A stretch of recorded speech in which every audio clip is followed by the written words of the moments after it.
Halo semuanya, perkenalkan nama saya Muhammad Rofdi Al-Hafiz. Di video ini saya ingin mengajak teman-teman untuk sama-sama melihat bagaimana seharusnya kita bersikap cerdas di era global dan bagaimana sikap itu bisa kita wujudkan melalui kontribusi positif di ruang digital sebagai bagian dari gerakan memenuhi ruang digital. Di tengah-tengah pesatnya perkembangan teknologi dan media sosial, kita semua sebenarnya punya peran penting bukan hanya sebagai pengguna, tapi juga sebagai pembentuk ekosistem digital yang sehat. Kita hidup di era global, di mana batas antar negara, budaya, dan informasi hampir tidak terasa lagi. Dengan satu klik, kita bisa mengakses berita dari belahan dunia lain, berinteraksi dengan siapapun, dan menyampaikan pendapat secara bebas di ruang digital. Namun, kebebasan ini juga membawa tanggung jawab yang besar. Karena di era sekarang, kecerdasan tidak lagi diukur hanya dari nilai akademik atau seberapa tinggi pendidikan seorang, tapi dari cara berpikir, bersikap, bertindak, terutama di dunia digital. Nah, di ruang digital hari ini dipenuhi berbagai macam konten.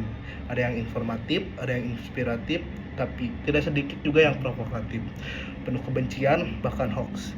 Disinilah pentingnya sikap cerdas, bagaimana kita menyaring informasi, bersikap bijak, dan tidak ikut memperkeruh suasana. Sikap cerdas di era globalisasi berarti mampu berpikir kritis, terbuka, dan bertanggung jawab. Kita tidak mudah percaya pada informasi yang belum jelas kebenarannya, tidak langsung terpancing emosi, dan tidak asal menyebarkan sesuatu hal karena viral. Orang yang cerdas secara digital akan bertanya, apakah informasi ini benar? Apakah bermanfaat bagi kita? Apakah bisa berdampak negatif bagi orang lain? Di era global ini, perbedaan pendapat adalah hal yang wajar. Tapi, sikap cerdas terlihat dari cara kita menyikapi perbedaan tersebut.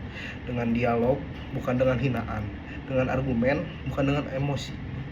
Ruang digital hari ini menghadirkan banyak tantangan, mulai dari penyebaran hoax, ujaran kebencian, cyberbullying, hingga budaya saling menjatuhkan. Banyak orang yang merasa aman berkata kasar karena berlindung di balik layar. Padahal, apa yang kita tulis di media sosial meninggalkan jejak digital. Sekali kita menyebarkan hal negatif, dampaknya bisa panjang dan sulit ditarik kembali. Kalau kita tidak cerdas dalam bersikap di ruang digital, bisa berubah menjadi tempat yang toksik, penuh konflik, dan juga merusak nilai persatuan.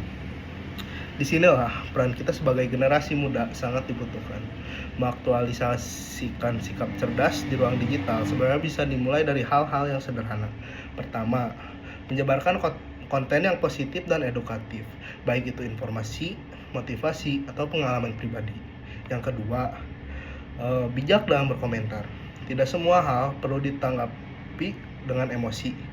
Kadang, memilih diam jauh lebih cerdas daripada ikut terlibat dalam perdebatan yang tidak sehat. Yang ketiga, melawan hoax dengan fakta, bukan dengan emosi, tapi dengan data dan sumber yang jelas. Keempat, menghargai perbedaan. Ruang digital adalah ruang bersama. Dengan saling menghormati, kita bisa menciptakan lingkungan yang aman dan nyaman. Inilah esensi dari gerakan memenuhi ruang digital. Mengisi ruang digital dengan nilai positif, bukan kebencian. Dengan solusi, bukan provokasi. Sebagai penutup, saya ingin mengajak kita semua untuk sadar bahwa setiap dari kita punya pengaruh di ruang digital. Sekecil apapun itu, apa yang kita unggah, komentari, dan bagikan. Mari kita tunjukkan bahwa generasi kita adalah generasi yang cerdas, beretika, dan bertanggung jawab. Generasi yang mampu memanfaatkan teknologi untuk hal-hal positif dan membangun. Dengan bersama-sama berkontribusi secara positif, kita bisa menjadikan ruang digital sebagai tempat yang sehat, inspiratif, dan bermanfaat bagi semua. Sekian dari materi yang saya paparkan. Terima kasih. Apabila ada kesalahan kata, mohon maaf. Wassalamualaikum warahmatullahi wabarakatuh.